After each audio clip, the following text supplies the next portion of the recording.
Hello, welcome to the Cryptocurrency News Channel. Now, we did discuss this on our stream, but I think it's big enough to warrant its own discussion. And that is, Andrew Yang is very likely to be the Commerce Secretary under Joe Biden. It's a cabinet level position. It has a lot of power. I mean, the big home run would have been the would have been the Treasury Secretary, but obviously that was never really going to happen. That's probably going to be Janet Yellen, by the way, if you guys are wondering. I think that's a good choice. And generally, the Treasury Secretaries held positions before at like the Fed and stuff like that. So that's probably going to be Yellen. But hey, Commerce Secretary, I can get down with that. And this is actually the government website, the U.S. Department of Commerce. And look at that. Andrew Yang. It's not official yet because I don't think he's made his final decision yet. But based on insider information that they did actually in interviews, it looks like it's going to be Andrew Yang. And we all know that Andrew Yang is a UBI guy. But outside of that, he also is very, very pro crypto. He wanted to use cryptocurrency to actually do the UBI stuff. And he's very, pro Bitcoin, pro crypto. Now, he ran for president. He didn't really get president, but I could settle for a cabinet position as well, even though it's not like Secretary of State or Secretary of Treasury. Secretary of Commerce, very, very good position still. So what does the U.S. Secretary of Commerce actually do?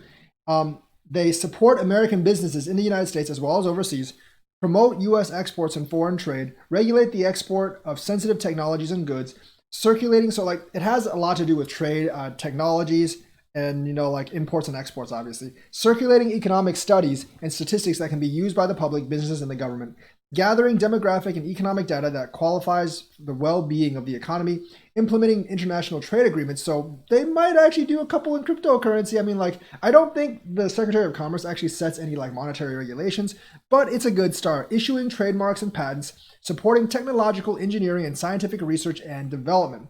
So this is a important position, and it could be an inroads to an even better position in the future, or even more important position in the future. But it is a very important position in itself. Andrew Yang fulfilling it, I think, like with the international commerce stuff, he can sort of like give hints or promote blockchain and cryptocurrency, especially like in terms of like verification and stuff. So I think overall this is good for crypto. Now he's not going to be able to do regulations because he's not like the Treasury Secretary or anything like that, nor does he head the SEC or anything.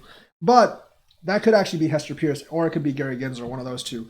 But the Secretary of Commerce can actually influence policy, especially in relations to foreign trade relations.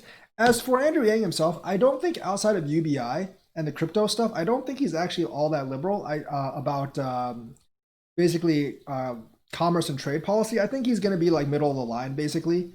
Probably like middle left or something like that. But he does have some influence in international agreements, and he could actually push for cryptocurrency in that field. So this is still good for crypto. Like Andrew Yang's a champion for crypto. Good win for the Yang gang, and I think overall good for our investment. So Secretary of Commerce, Andrew Yang. So that is the news for today. Let me know what you think. Like and subscribe, and hit that bell notifications button. Thank you, and have a nice day.